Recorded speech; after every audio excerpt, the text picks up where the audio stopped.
Hi guys, this is Bill from Spencer1984.com with another update to the Speed Racer Mach 5. In the intro video, I talked about how much I didn't like the body split in two halves, so the first thing that I did was I glued the upper and lower halves together. And you can see the seam looks pretty good for the most part. It does have a little bit of a step, and when we get around to this fender especially, you can see there's a little bit of alignment issue here, and that'll need a little bit of work to get cleaned up.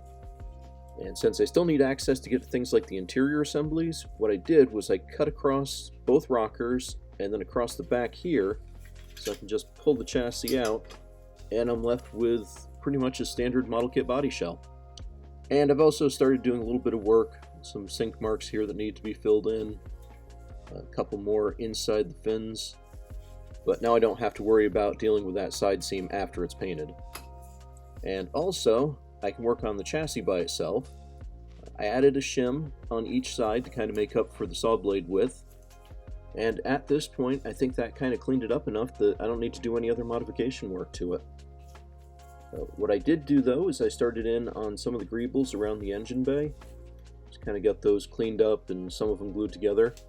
Now for the front hinge here, I did also modify the hood because it's got these two little clips up front, and those are supposed to close around the hinge.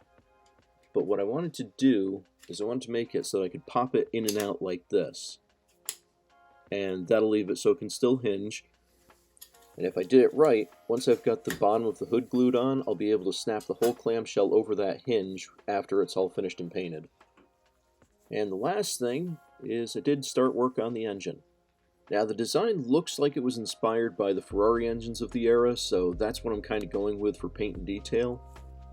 So going with that, I added some wiring to the twin distributors at the back.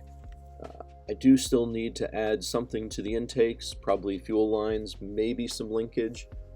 And in kind of an unexpected assembly, it goes in from the bottom here, and that gives us a little idea of how it's going to look in the end. And that's not bad.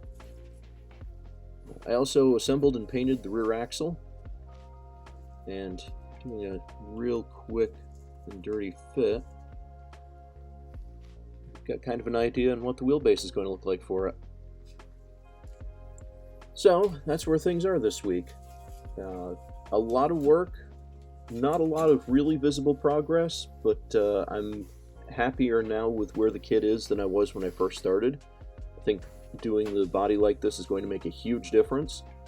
So my next steps are I'm going to be cleaning up that side seam, getting the body ready for paint, going to be doing some paint on the chassis and adding some more detail there, and I'm going to be finishing off the engine.